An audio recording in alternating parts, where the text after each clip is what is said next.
Don't say anything you don't want everyone to hear. Of course, I don't Absolutely. know. I didn't put out. I normally will, like put it up on my calendar or whatnot, or at least put a like, hey, special guest on tonight or something. Promote it a little more. I didn't really do that tonight, so I don't even know how many ultimately we'll have. If nothing else, we'll just record it, and I usually get 20 people or so, but I might have a friend that might host it on D Live, which could push it up closer to 100 or more. But it's not like we're going to be talking to thousands of people, so don't worry. Okay. Don't worry about that. Well, there might be an opportunity in the future for us to do another one, so yeah, there's for always sure. a possibility. Oh yeah, no, we could definitely do more than one. So okay, that's the one there. Okay. Yeah, so we got some people in here. Sound off in the chat. Let me know who's out there. I see a few people watching. Special guest tonight is Justin Forsman. It's funny. I won't ruin the story about how we met each other. It was by happen chance. Lacey Peasy, I knew you were the D-Liver. You're always first on the D-Live there. But anyways, it was kind of funny how he and I met, and so. I don't know a ton actually about his story, but that's what we're going to find out tonight. I just could tell we were kindred spirits, and I thought, hey, you want to come on and tell everybody what you're doing? So, what's up, Trust is Earned? It's going to be interesting. So I'm looking forward to it as much as all you guys are, which I'm sure is a lot. All right, here. Yeah, you are cool like that, Lisa Peasy. So I think what we'll do here is, as normal, while this is streaming, it says 6 minutes or countdown. I'm gonna pull open a couple memes, because we should just knock the dust off and look at a few memes like we normally do and laugh a bit. And then we'll talk to Justin and find out what his story's all about. He's doing some interesting stuff here in the Northwest when it comes to mask-free shopping and organizing events of freedom and liberty. And I believe he's running for in Washington State, a representative seat in Washington State. So we'll learn a little more about that. But like I said, it's going to be a surprise. I hope he's not a plant. Which I don't think he is. No, I'm just kidding. I don't know him real well, but he seems like a cool guy. So we're gonna talk to him in a second. So give me just a couple minutes, guys, while you watch my little intro, and I'm going to pull open a couple. I'm gonna quickly source a few memes for us to laugh at, and then we'll kick this thing off. And then I also want to talk about tonight, which I almost didn't do. I was telling Justin, I almost didn't do a stream tonight. Simply because I was been doing a lot of research on that Genevieve Briand article that came out from Hopkins University, the economic department from Johns Hopkins University, and she is one of the program directors there. I believe a doctorate. She has a doctorate, if not a master's, whatnot. She's an economist and a statistician. And she just melted the death narrative when it comes to COVID, and her article got taken down here just a few days ago. And we're going to touch on that one because it just is completely eye-opening to what is going on with this whole false narrative we've been being told when it comes to COVID. And we talk a lot about the real meaning of that and why this is all going on, but I will touch on that. I haven't fully digested all the information yet, so I'm just going to talk about it in a little bit more of a investigative way with you guys live tonight. But other than that, I think I have some stuff here where we could do for memes, and we've given enough people time to get in here. Debbie White's here, PDX Scouts here, Lucy Peasy, Trust is Earned, among others on the other sites there. So, all right. I think I'm just going to bring us in here. It's very simple. So I guess what we'll do is just go like this. I don't have my official intro. All right, everybody, welcome to SJG Perspective. Thank you guys for hanging out with me tonight. As I was talking about in the intro, we have Justin Forsman from Vancouver. How are you doing, sir? Hey, I'm doing quite lovely. Good, man. So, this has been interesting. How we kind of met each other here. What, a week and a half ago, maybe something like that. Yeah. So what do you do? So what's your day job? Because I know we bumped into each other at that mini mart. So what's your actual day job? So I am a small business owner. I have a telecommunications company in Vancouver. Uh-huh. I do POS systems for stores. I do installs. I do the like the Amazon lockers that you see, the Home Depot lockers that are very similar. I do pretty much anything you can think of under the sun, I do. Yeah. And so the day we met, I was installing a Bitcoin ATM at Okay. that Minute Mart, and Okay. that's where we kind of crossed paths. I was doing a job, and I was wearing a mask temporarily, like 99.9 times I will not wear a mask. But Yeah. and I happened to catch you. You were still kind of Yeah. wearing your garment from work. Yeah. It's funny because I was taking it off and our eyes kind of caught, and I was like, there was just this, we didn't even say a word, and I'm just like, oh, he gets it. He gets it. Like, and you're like looking at me, oh, he gets it. And it was funny because I looked in your car there and I saw your flak jacket and whatnot sitting in your car. I'm like, oh, he's one of the, I didn't know if you were Proud Boy or if you were, Patriot Prayer or some, one of the, but have you done several of those marches? Yeah, I'm pretty close with Joey Gibson, Patriot Prayer, and Yeah. know a lot of the Proud Boys, and went Yeah. to some of their meetings, spoke a little bit. Okay. So basically you're a white you're a neo-Nazi then, right? Well, that's what the narrative would lead you to believe, that I'm a racist and, like you said, a white nationalist. But Yeah. couldn't be anything further from the case. It's funny that a lot of these patriot groups of people are Black, Hispanic, Chinese, and they're just freedom-loving people that would actually be so much more open-minded than what the left leads you to believe, and what actually the left is themselves. They're Yeah. so closed off to their own little paradigm that anybody that's contrary to what they believe are, seen as threats. Yeah, absolutely. No, it's insane to me how they. I shouldn't say it's insane at this point. It was back in the day. Like, what am I missing? How is this Japanese American a white nationalist, or how is this Cuban guy? What's his face from the Proud Boys? How is he a neo-Nazi again? And I'm like, what am I missing? And that was actually one of the first things I did with my channel. That really got me fired up was back 2 years ago when all this nonsense. Just so you get a little bit background, because I haven't even, we literally, guys, we have not shared anything. This is just kind of us powwow, and we talked for 2 minutes one time at the store, and other than that. So, but the reason I started my channel several years back was for the whole cultural, what I saw as kind of this cultural subversion of this insanity from the this postmodern ideology, right? We can call it the woke, we can call it the progressives, we can call it the left, but really it goes back to this postmodern, like really probably in the early 80s, late 70s, early 80s, where it really started infiltrating our systems and our school systems, and this intersectionality and all this other craziness that I just, and political correctness that I just hate, makes my head explode.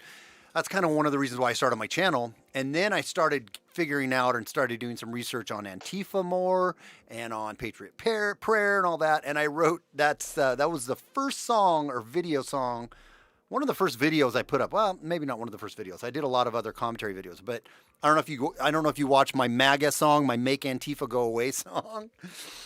That was the song, and I sent it to Joey and whatnot. And yeah, the Antifa is insane. It's just so. It's insane to me that more people aren't just outraged at what their ideology is and what they push with their. And I think now I'm over them to where I'm like, you guys are just such a bunch of little whiny little bitches. Honestly, it's like they're not as big of a deal to me. And I also don't really think they have as much of an impact as I was worried they were going to have. I think they've sort of outed themselves, and even the common Americans that maybe aren't conservative even are just like, those guys are a little too, those guys are wacko. You know what I mean? Absolutely. Yeah. So anyways, but I was going to say, I did see you, I saw that stuff in there. So is that from your marches? What's your jacket and stuff in your car from? Oh yeah, man. Just getting prepared. Yeah. Obviously, we're all waiting for the world to fall apart at any second.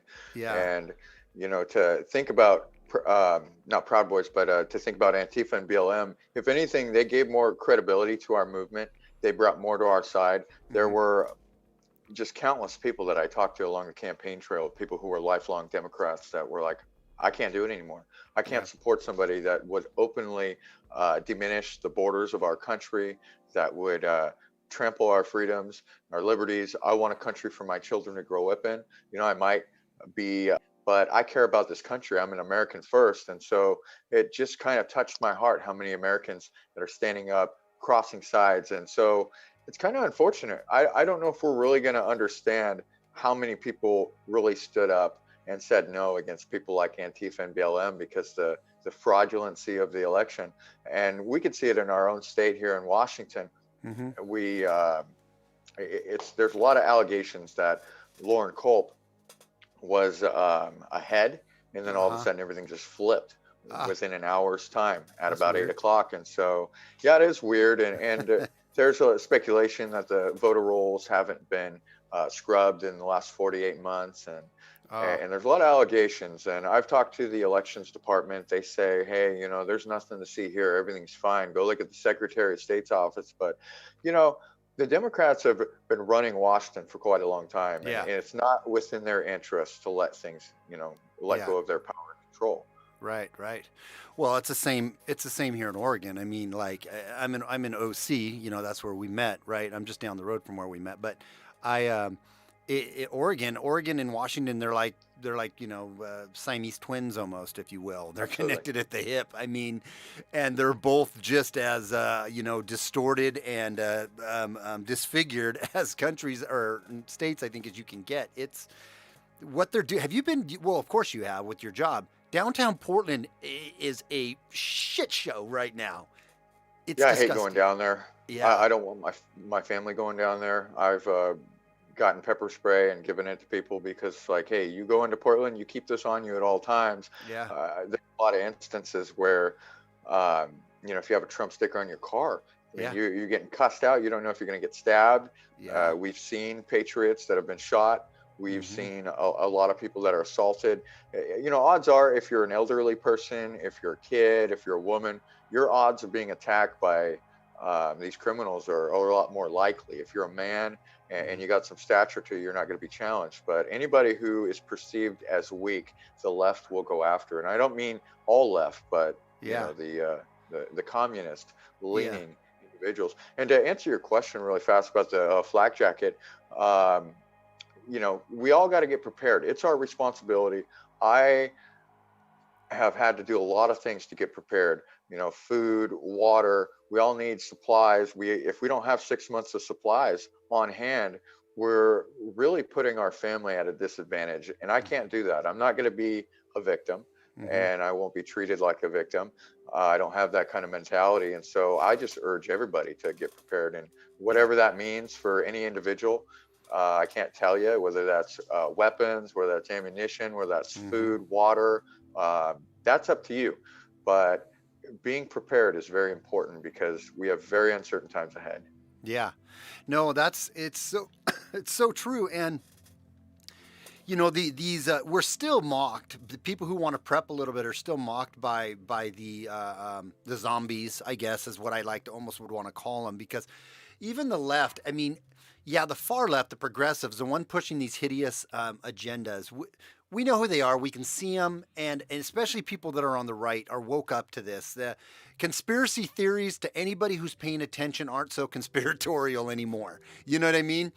Now, when you read your Facebook page, I got on a couple of your threads there with some people when you were talking about, which we'll get to, one of the main things you're pushing, which I think is amazing and awesome. I'm so glad you're doing it, and we'll talk about that in a minute. But when I got on a couple of your Facebook threads there just about the masks, and I started sharing with people, do you understand how many scientific studies are out that say masks have little to no use at all? And in fact, the negativity of the bacterial pneumonia you can get from wearing a mask, the lack of oxygen you get from wearing a mask, and on a just a psychological note, psychologically what those masks are, what these masks are designed to do.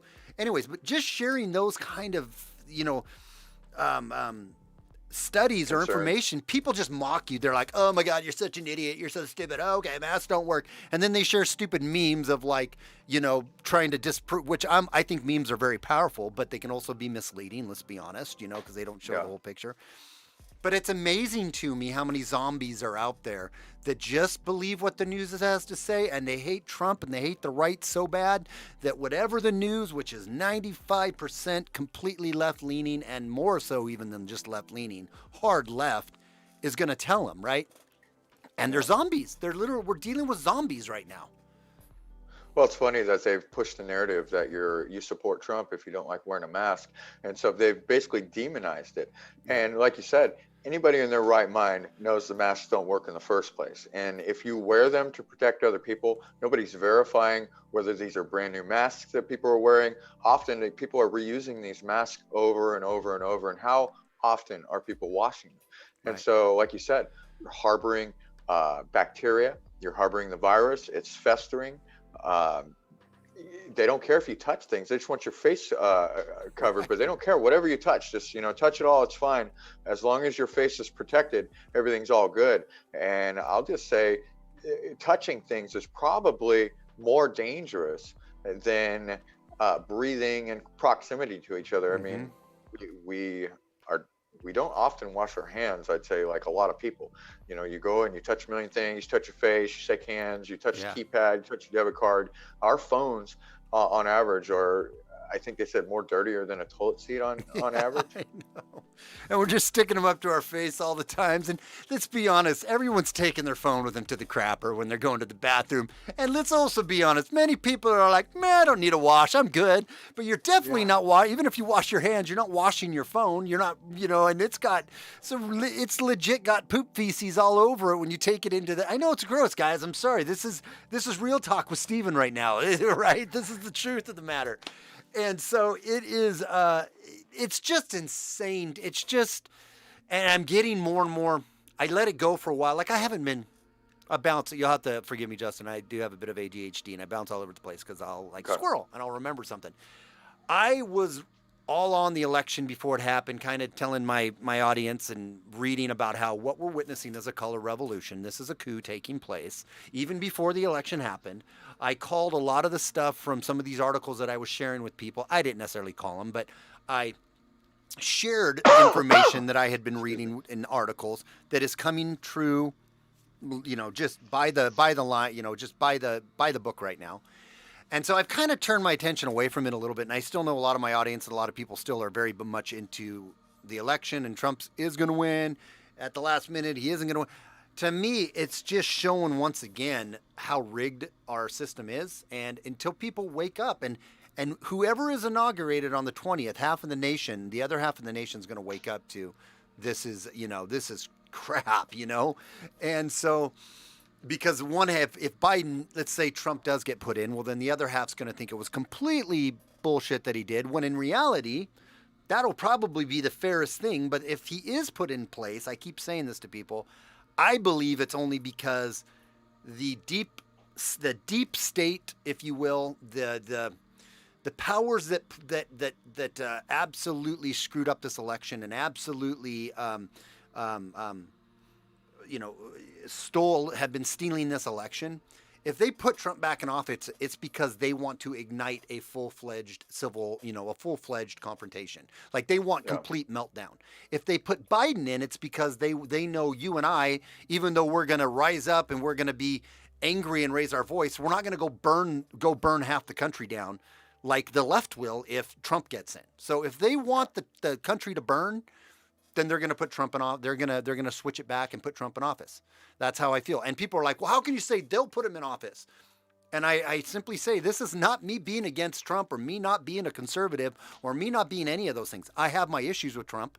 I have supported him his whole presidency, but I have some real issues with him when it comes to the vaccine, when it comes to this warp speed shit and all this stuff that he's been pushing. I have big problems with that. But that aside, what I'm trying to get across is, we have seen that the deep state is alive and well from Epstein until now.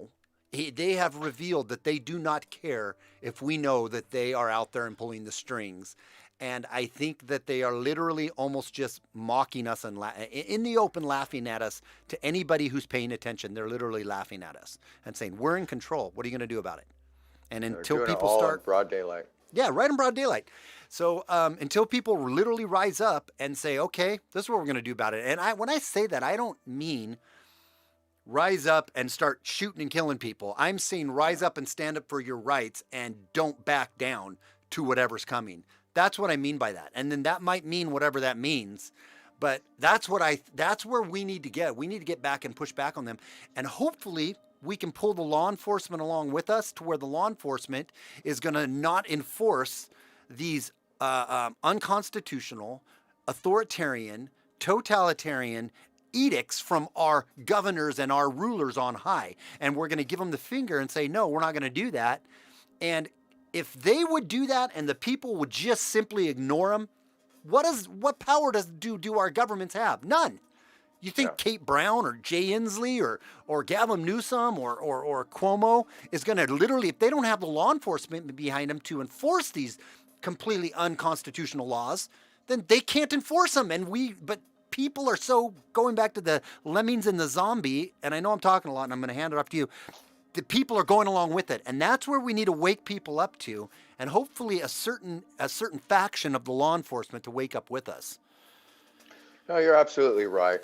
And my concern is, obviously, the state has the police set in place for their own purpose. They're not to protect us, and they haven't been for quite a long time. And so you look at Cuomo, look at him saying that any cop who does not enforce these edicts, these mandates, is a tyrant. Well, it couldn't be anything more than the opposite. I mean, Cuomo is the tyrant, but he doesn't even deserve that title. He doesn't deserve the title of tyrant because a tyrant would actually, you would think, have some kind of intelligence. They would be worthy of such a title. Cuomo is a joke. He's a joke to this country. He's been nominated for an Emmy. It's like that's because it's all a show. It's all a big fake facade. And poor American people for believing this nonsense, because you can watch TV. They call it programming for a reason. This is all big game. A lot of these politicians are some of the biggest actors you would ever see in your life. And like you said about Donald Trump, I also do not agree with everything Donald Trump says. I think he's the better choice. I think he acts like a man. He acts like a leader. He's waking up America and freedom, and that's good, and it's devastating to the globalists. I keep telling myself, the way they attack him every day, he couldn't be one of them. I mean, that's still possible. He's a globalist. It's still possible he's one of them. He's the best actor we've ever seen. But I think there's a reason that he's been under attack this whole time. And I think he's really a threat to the establishment. Are there things that he could be doing that he should have already done? Of course. I mean, obviously, he's pushing some form of gun control, banning of bump stocks. He's pushing the vaccine agenda. Barron Trump was apparently damaged by a vaccine, but yet he's pushing it. But at the same time, he says we're going to have the ability to say no to the vaccine if we want. But when he talks about having the military in place to distribute these vaccines, that sounds very scary. And so I think it's going to take a hell of a lot to get the law enforcement to go against this. I know that they're not enforcing a lot of these mask mandates, and that's good. I think they know that this is getting too far, but the state is enforcing it against the businesses. They're saying, hey, we're going to take your business away. They're scaring the public so bad that if they see businesses not enforcing it, they're reporting them to the health department. So it's very scary.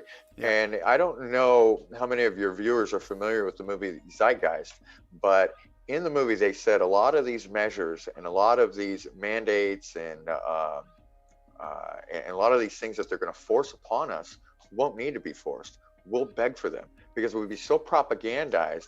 We'll believe all the nonsense. And you can see it. We're going to march into these freaking cars and go right into our freaking desk if we don't get our act together. And so it's important, like you said, people start standing up for themselves now, start having a little bit of self-respect, so things don't have to get violent. But I mean, you can look at John F. Kennedy. He said, those who make a peaceful revolution basically, I'm a little lost for words, but impossible, right? Those who make Yeah.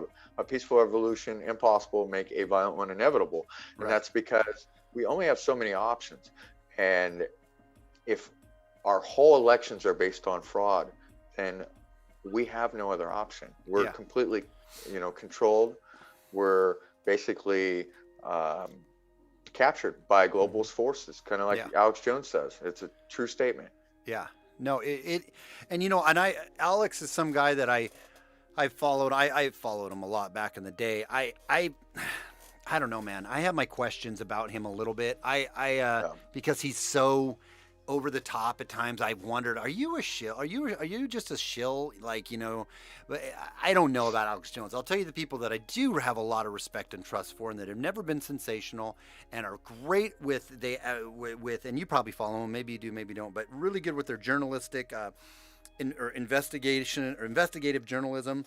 Is like James Corbett from the Corbett Report. Do you ever Yeah. follow him? Okay, and Yeah. then I like love his reports. yeah, and then also Ryan Christian from The Last American Vagabond. Do you ever follow? Have you followed him at all? I'm not familiar with him. You'll have to look him up, dude. You can get his podcast on Google or in Spotify, any of those. But look up The Last American Vagabond and listen to him. He's friends with James also, and just does an awesome job. Derek Bros, Whitney Webb. These people are truly independent. They are nonpartisan. So they'll make fun of both when they see it. When they see something, or they'll call it out. But I'm telling you what, they are spot on with a lot of their information that they're dumping, and that it's been really awakening to me recently, listening to them. But yeah, you're absolutely right. It's not. It's literally it is a globalist takeover, and it isn't even in the shadows anymore, because the Great Reset, Agenda 2030, all these are being talked about openly, being pushed openly, and it's literally what they're saying. They want, with this pandemic, what they want to see on the other side of this is this whole new Great Reset, globalized, essentially kind of this almost communistic global, oligarchy over the whole freaking world. So Yeah. it's insane. Yeah. It's very scary. Very Yeah, scary times to be alive. yeah. So hey, so let's transition a little bit into what you've been organizing and talk about that a little bit with the mask stuff. Yes, sir. So what I did, I had an idea. I said, hey, why don't we organize? So now, if anybody sees somebody in a store without a mask on, like you're not wearing a mask, and I see you in the store, it's like sensational. I'm like, oh my God, there's 99% of the people in here with masks on, and you see somebody without a mask, and you like high five each other. You're like, hey, bud, we're on the Yeah. same team here. So I had the idea. I said, why don't we organize a event where we get as many people as possible together, and we go to multiple stores and we shop without masks on, and we just encourage individuals, encourage citizens that, hey, you don't have to be afraid. You can take your mask off. There's a lot of people out there that do it, but they don't have enough courage to basically say no, because they don't want to. And I know there's a lot of people that do it because they believe that they're saving lives and they're a hero. Well, God bless them. And if you want to wear a mask, you should have the right. But if you don't want to wear the mask, you should have a right not to as well. And so I decided that we'd be going to businesses that accept people with medical exemptions. And people said, well, don't do that, because you're going to bring too much attention to these stores and you're going to get them to not allow these medical exemptions anymore. But see, our goal was not to go in and protest, to start yelling and arguing, at which people had assumed that we were going to do. We're just going to go in and shop. We had like 2-3 items on our list. Holidays are coming up. Let's go buy some things. We got Thanksgiving dinner coming up, whatever. It wasn't going to be a big deal. We wanted to get, anywhere up to 20 to 50 people together. We could all Mm-hmm. go in independently and shop, maybe Yeah. in 2s and 3s, just to protect each other. It was unbelievable. We got 43,000 views on my event. We had the left just death threatening for like a whole week before the event, sending me death threats every day, sending the Literally sending you stores. death threats.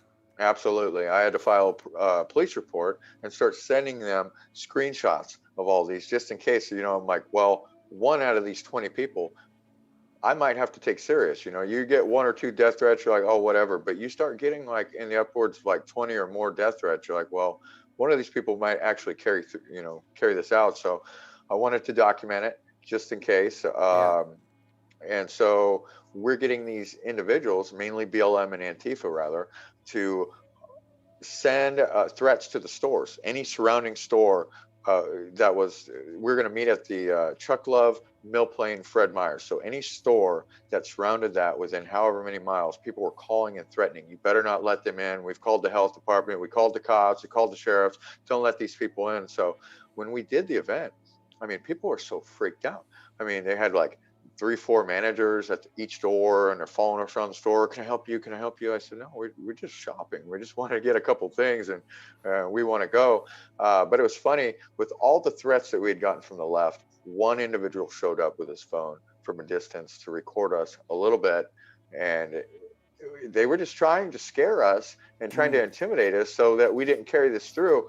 And I don't understand. I mean, I do and I don't. It's like, how can Americans be so against freedom, so against self-determination that they would literally do anything under the sun just to make sure that we didn't fall through on this? Yeah. People were saying we're going to kill their grandma, we're going to kill massive amounts of people. And so, yeah, I'm going to host another one. And so we're going to meet again this Sunday, the 6th. We're going to meet at the Chuck Love, Fred Meyer's again on Mill Plain at 12:30. And we're going to get as many people together as we can. Like I said, just a few people in the store without a mask is sensational. So if we get 5 people, we're making an impact. We're opening people's minds. And people said, it wasn't a success. You only had 30 people, whatever, so 30 like people is good. Like, that's a decent crowd to have to do it. Well, and we had about 200 people that were interested in coming, but I had a lot of people tell me that they really weren't sure what was going to happen. And so the left did a good job of trying to scare people. It could have been a really sensational event. We had the news there. So yeah, talk about that. So the news was there. Did you talk to them? Yeah, the news was there. We had about a 20-minute conversation. I actually called out our governor. I had a lot of things to say to him, but they just took a small little clip out of what I said. And, it was decent. They were, fair. They didn't, I mean, there was some people actually getting into it with the one Antifa individual that showed up. So I was kind of happy that the media didn't actually put that up. Yeah. They actually gave us some credibility. So that was really awesome. Yeah. But yeah, I mean, it's a great event. And it's so simple. Anybody can do this. I hope that people do this around the country, because, just something so simple as not wearing a mask is important. We need to stand up. We need to say no. We need to encourage these businesses to do the same. I mean, gosh, they're fining businesses like $90,000 for staying open. I know. It's unbelievable. No, it's completely unbelievable. It's the guy that was on Fox, I don't know, he wasn't in there. There was a guy was that in New York or was it in Arizona? The guy, I think it was New Jersey. New Jersey. Yeah. One of the guy in New Jersey, he had a $15,000 fine, and per day. Yeah. And he ripped that one up on Fox right on the thing. And then there was the other one here. Oh no, that was down. I think the $90,000 fine was down in Salem, wasn't it? Or it was here in Oregon somewhere, because I know Joey went to that one, and there was like another Silverdale or something. Yeah, that's where I think it was. And one of the business owners for a gym or something got fined $90,000 because he wouldn't shut his gym. The inconsistencies are staggering when you think about what this whole issue, right? The inconsistencies surrounding it are just mind-boggling, because you can't eat inside, but you can eat outside if and the outside can have an inside. You can be in a tent outside, but you can't eat inside. You can wear your mask to your desk or to your booth, but then you can take it off at your booth. The coronavirus doesn't come out after 10 o'clock. And I know the big reason of that is, they're saying more people will congregate later and all that bullshit. But you think about the gyms getting closed down, but big box stores are left open. It's just on and on and on and on. I don't have all the examples. There's people with just a list of examples, that can lay them out. That is just mind-boggling how ridiculous it is. But it's so true when you even look at the science. I've actually been collecting a database of interesting articles that I find, and then I will put them into a spreadsheet so that I have those articles offline, and then I download the articles too, because a lot of these things have been disappearing too. I mean, it's like, you'll go to find a website and it'll be gone now, or an article and it's buried, or the CDC is constantly reworking their site to make it difficult to know where to go to find the data that you're looking for. It's like going through a maze trying to figure out.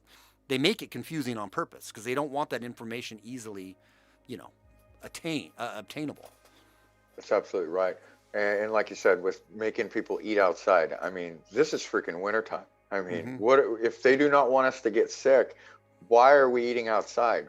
I went out. No, my girlfriend's birthday was the other day, and so we all went out. We found one restaurant that had an outside tent area where we could all sit out and have, a nice dinner. We were freezing our butts off, man. I'm sitting here like, wiping my nose, just shivering. And I'm thinking, we're all, obviously we weren't going to get sick most likely from that night. But I mean, if we were to continue to live like that, we're going to have a high likelihood, of getting a cold. Yeah. And so why is our governor, so unintelligent? To make such a decision like this? It would have to seem that the man is purposely trying to get people sick, to throw up the numbers. I mean, obviously, the deaths are not going up. Cases might go up. But if you look in Germany, they just had a court ruling that I think they said like 96% of the PCR tests are false positives. And so they're amping up the genetic material that they test for. They're amping it up like 45% more than they actually should. And so it's like, anybody could test positive. So it's like, the more we test, the more cases that we do have, but deaths are still very low. We're not recording, flu deaths. We had gunshot victims here in Washington that were testing positive for coronavirus. So it's obviously it's all based on here, I'll put in the chat, because if you're watching, I don't know if you're watching on YouTube, but I'll put in the chat this article that is a good read for everyone to go and check out. I was going to cover it later, but no, you're right. The CDC, like one of the things you touched on was the CDC's testing guidelines is up to 40 cycles. And the other regulations or guidelines that came out for testing was up to 37 cycles. So anywhere between 37 and 40 cycles, when people are getting tested, they can run it up to 37 to 40 cycles to get before they determine if someone has it or doesn't have it.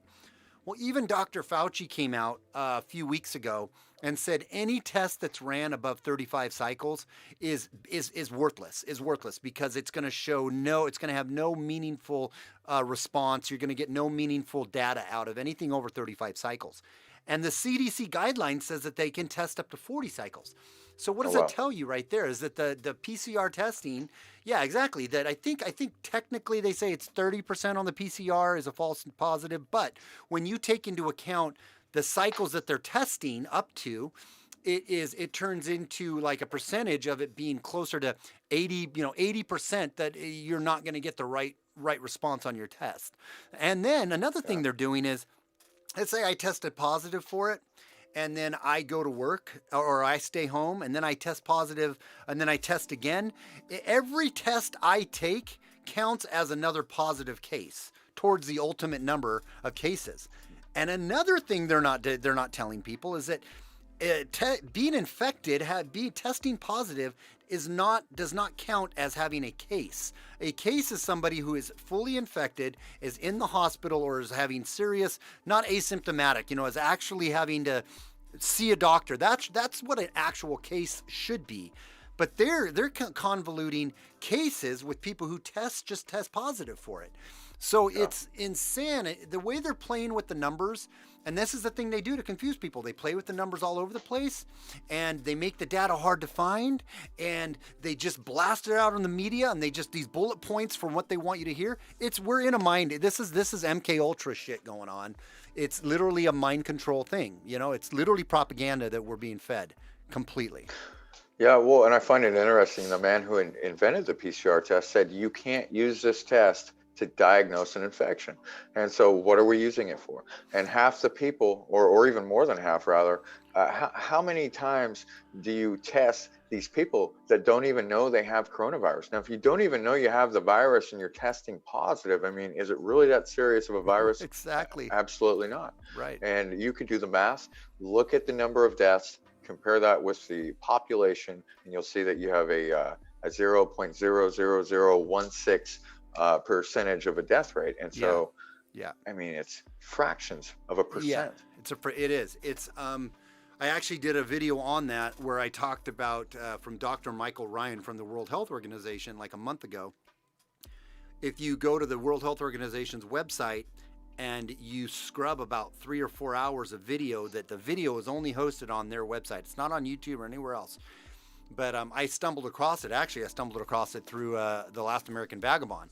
And so he had the clip on there, and sure enough, I went to the video and I scrubbed through and I listened to it, and sure as shit, Dr. Michael Ryan, he's the Irish guy that works for the Irish doctor. You know, you've seen him. He's one of the head guys for the World Health Organization. He said, I don't know if it was inadvertent or he just didn't think too many people were going to pick up on it, but basically he said that by their estimates, World Health Organization estimates, 10% of the global population has been infected with the coronavirus. Now, he framed this as we need to do much better because 10% it could get much worse, and we could have many more people that get infected with it. What a normal person would take away from that is, wait a minute, that's 780 million people. If 10% of the globe has it, that's 780 million people that have it.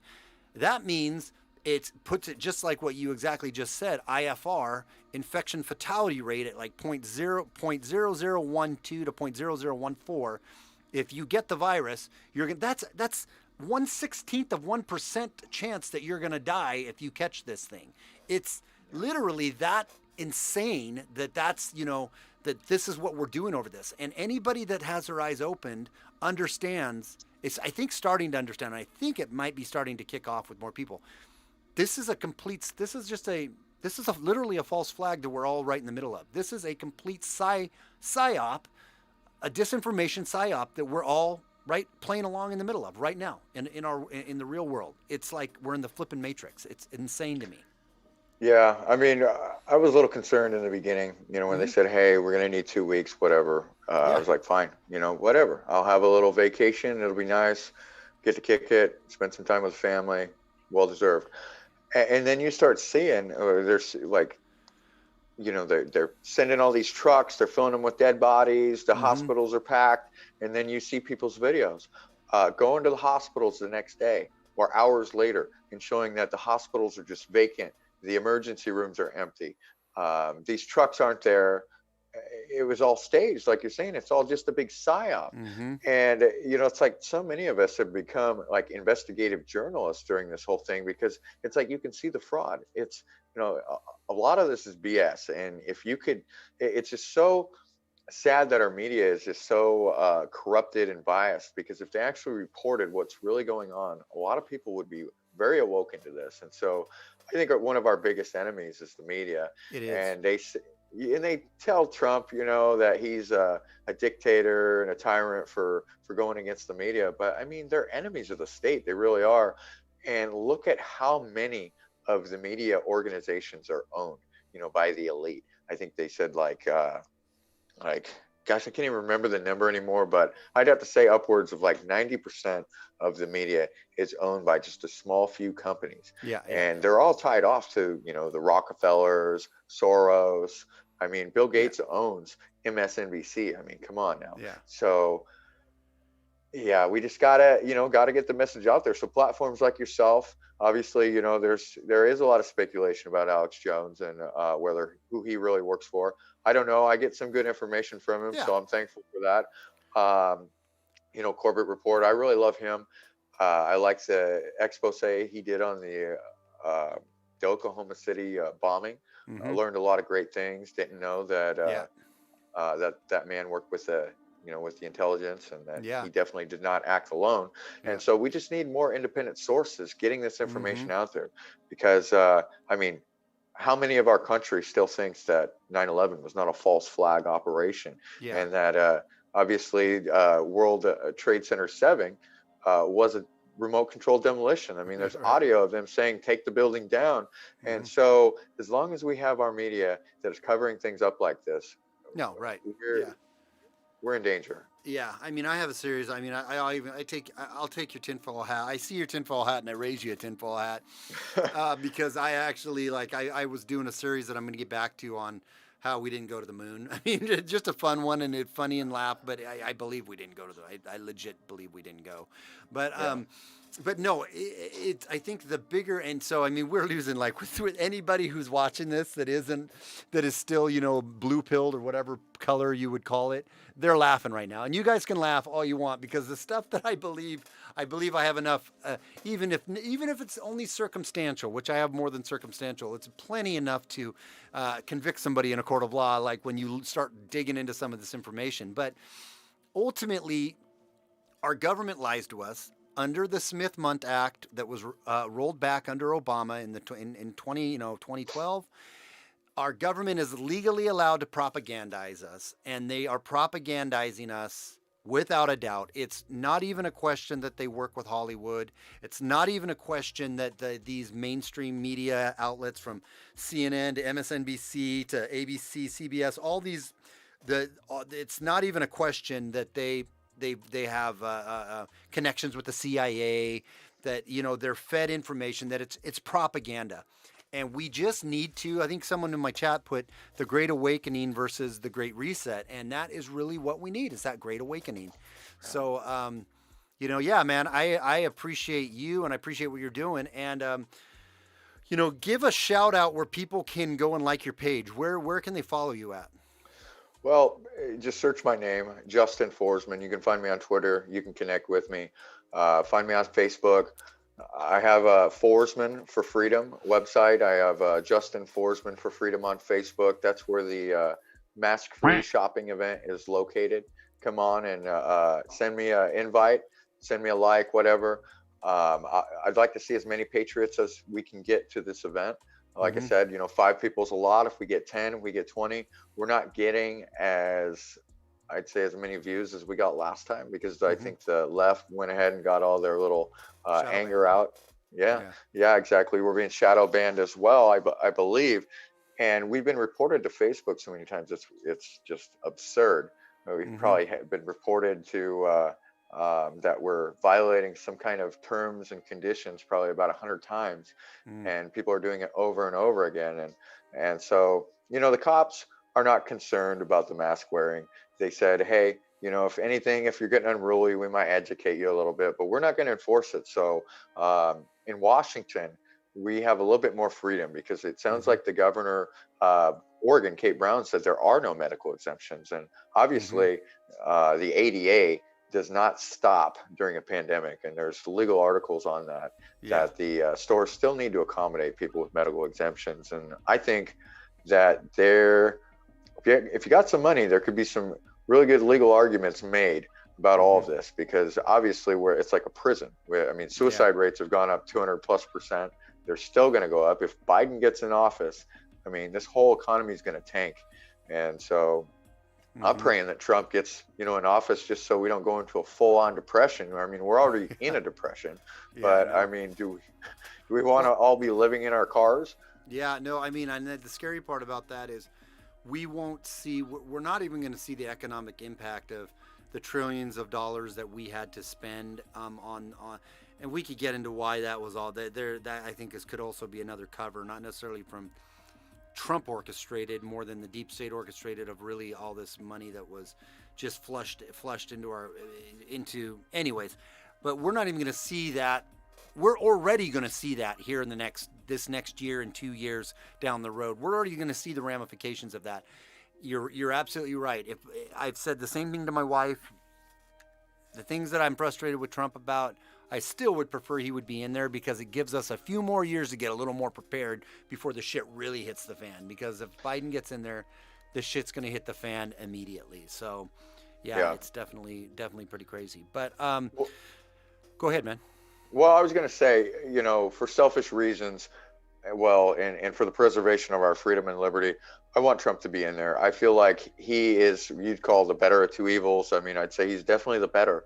But I'd say for the purpose of waking people up, I would almost say it's better that Biden get in. It's better that we just go full bore, just straight into the ground, going 100 million miles an hour. It's going to Yeah. wake up so many people. I think just so many people are going to be red pilled by just all the things that are coming true. You know, Mhm. how he's working with China and how he's going to make this 2-year face covering mandate and all the lockdowns and stuff. I think there's going to be a lot of people that are going to be awakened if Biden gets elected. And obviously with the fraud and the how the elections took place, anybody that looks at any of the evidence or any of the irregularities, how do you not say that it was fraudulent? So Yeah, there's a no, lot of that's a good point. there's some good reasons why you could argue, for Biden to actually get in there. But I mean, Yeah. One of my good friends who's a diehard conservative has almost said the same thing. Robert, he's basically said, fine, get him in there, get them all. Let's vote all the Democrats in and let's show the country what it looks like when the Democrats are running the whole thing. Let's show them what it actually, but I don't know if there's a point, if they take us to a point of no return, because they're going to escalate I already am worried, if I'm being very honest, that when the government gets powers, they don't give them back. We saw that with 9/11. We saw that with the Patriot Act. We're in the midst of a biosecurity, just like 9/11 was the terrorist security, like the terrorist threat on the outside, and we had to be worried and scared that people were going to blow us up. Now they're programming us that you and me and people around us, we're the threat. We're the biohazard. We're the biosecurity. It's the next level to total authoritarian big brother control over our lives. And so I don't know if we make it back. It scares me a little bit to wonder if we make it back, you know what I mean, from a Biden presidency. But I don't know. I just I think you're right. I don't know, but hey, well, I appreciate so much you hanging out. We'll stay in touch, and I'll bring you back on again, get some updates here. It was fun just to get a perspective from you and you taking the time to come hang out with me. Before I go, guys, I put out an email to some people that are on my website. I don't normally hit people up for donations or anything like that. I don't think I ever have really pushed that at all. But anybody who's out there listening, I have my song that I wrote, Rise Up, that I wrote before the riots kicked off, right? And then I'm like, oh, damn it, I don't want to put this song out now with all the riots kicking off, the BLM protests kicking off. People are going to think I wrote the song for that, which I absolutely didn't. I wrote it for the very thing we've been talking about here tonight, which was we need to wake up and rise up as a people and fight for our liberties and fight for our rights and fight for our freedoms, because the powers that be don't care anymore, and they're coming for them. They're coming full steam ahead for them, for all of us. They want to put us under their thumb, and we need to rise up. And not that this song I wrote is going to change all of that, but I wanted to really put together a well-made song. And at that note, or on that note, I have a friend, actually a person I'm connected with, that I got connected with, that is a professional producer and an engineer and whatnot. And I let him listen to the song, and he's really excited about it, but it needs some mixing. Like my mixing in my man cave here just is not cutting it. So I want to send it to him to have him mix it and master it. And it's really going to make the song sound, just give it that professional polish, right? And I'm a few $100 shy on, from what I've already put up to have it done. He's going to give me a great deal on it. And I'll be very honest, it was $750. Normally it's $1,500 to master these, $1,000, $1,500 to mix and master them. He told me he'd do it for $750, and I'm about $350 short on that now. Anybody want to go to my website and give me a donation? I'd greatly appreciate it. You'll get your names in the credit of the song. I'll give you a shout out, and then I'll give you a free download of the song when it's mixed and mastered properly. And if you want to help, I'd love it. You can go to my website, sjgperspective.com, and there's a PayPal button up there, and Cash App and Venmo. And Venmo me $5, $10, $15 if you can afford it. I know it's the holidays. If you can't, no worries. I hate asking for anything, but I would like to try to get this thing done right away. And so I'm trying to come up with the last few $100 to get it done. So anybody who wants to help, I'll give you a donation tonight, man. Oh, well, dude, okay, I appreciate it, but I appreciate it, I do, and I will. You do what I don't need I'm just asking everyone to pitch in a few bucks. But again, it's a holiday, so I feel awkward doing this. But I also want to get this song out soon, like right now. And so I've had some people that also said they'll promote the song when I get it done that have pretty good sized platforms. So yeah, just trying to do a little shout out. If anybody wants to help with that, that'd be awesome. But other than that, Justin, appreciate you coming on tonight, taking the time, brother. It was great to kind of meet you as I'm meeting you with my crowd here, and we'll definitely do it again, man. We'll definitely do it again. So. All right. Well, hey, blessings to everybody, because the government cannot take that away. That's amen to that, man. Amen to that. I agree. All right, guys. Well, hey, I appreciate everybody that came out tonight. We will see you on Wednesday again. And I want to dive into some of these papers that I put up on there with some of these numbers.